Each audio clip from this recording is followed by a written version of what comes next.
आपको balance as per passbook दे रखा है ₹10,000। तो इसे आप पॉजिटिव बैलेंस ऑफ पासबुक लेके चलेंगे बच्चों, और वो होता है क्रेडिट बैलेंस। इस बात को भी ध्यान रखिएगा।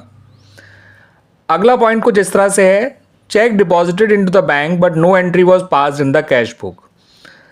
तो चेक जमा कर दिया बैंक में, मगर कैश बुक में लिखना ही भूल गए, तो कैश बुक तो नहीं बढ़ पाई होगी, मगर पासबुक बढ़ गई होगी, ये मानते हुए कि चेक क्लियर हो गया था। पासबुक तो बढ़ गई मगर कैश बुक तो नहीं बढ़ी है, आपको जाना कैश बुक के पास ही है, तो आपको इसे माइनस करना होगा। ठीक है बच्चों। Cheque receive and entered in the cash book but not send to bank. तो कैश बुक तो बढ़ गई ना बच्चों, और हमें उसके पास ही जाना है, तो प्लस करना पड़ेगा। कैश बुक की क्रेडिट साइड का जो टोटल है वो अंडर कास्ट है, यानी कम है। कैश बुक की क्रेडिट साइड पेमेंट साइड होती है। अगर आप पेमेंट कम करोगे तो आपका बैलेंस ज़्यादा होगा, यानी कैश बुक का बैलेंस ज़्यादा है और हमें कैश बुक के पास ही जाना है, तो हमें इसे भी प्लस करना होगा।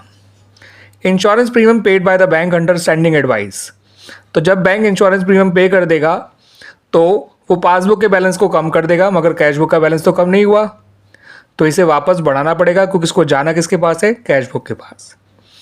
Bank charges entered twice in the cash book. Bank charges को कैश बुक ने 2 बार कम कर दिया। पासबुक ने 1 बार कम किया है, कैश बुक ने 2 बार कम किया है, तो पासबुक को 1 बार और कम करना पड़ेगा, यानी माइनस करना पड़ेगा। Check issued but not presented.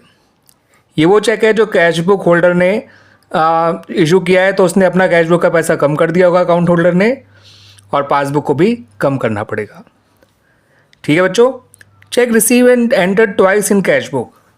एक चेक मिला कैश बुक होल्डर को, अकाउंट होल्डर को, उसने 2 बार बढ़ा दिया, तो ये मानिए कि पासबुक ने 1 बार बढ़ाया है मगर कैश बुक ने 2 बार बढ़ाया है, और पासबुक को कैश बुक के पास आना है, तो इसे बढ़ाना पड़ेगा। ठीक है बच्चों। लास्ट पॉइंट पे आ जाइए। Interest wrongly credited by bank. Bank ने गलती से इंटरेस्ट क्रेडिट कर दिया, यानी बढ़ा दिया है। तो पासबुक ने तो पैसा बढ़ा दिया मगर कैश बुक ने तो नहीं बढ़ाया, और हमें उसके पास ही जाना है, तो इसे माइनस करना पड़ेगा। तो इस ओरिजिनल अमाउंट में बच्चों ये माइनस करिए, ये प्लस करिए, ये प्लस करिए, ये प्लस करिए, ये माइनस करिए, ये माइनस करिए, ये प्लस करिए और ये माइनस करिए। आपका फाइनल आंसर आ जाएगा बच्चों ₹6980, और ये आंसर प्लस का आएगा, यानी पॉजिटिव बैलेंस है, यानी फेवरेबल बैलेंस है, और कैश बुक का फेवरेबल बैलेंस डेबिट बैलेंस होता है, इसको ध्यान रखिएगा। ठीक है बच्चों, आ गया समझ में।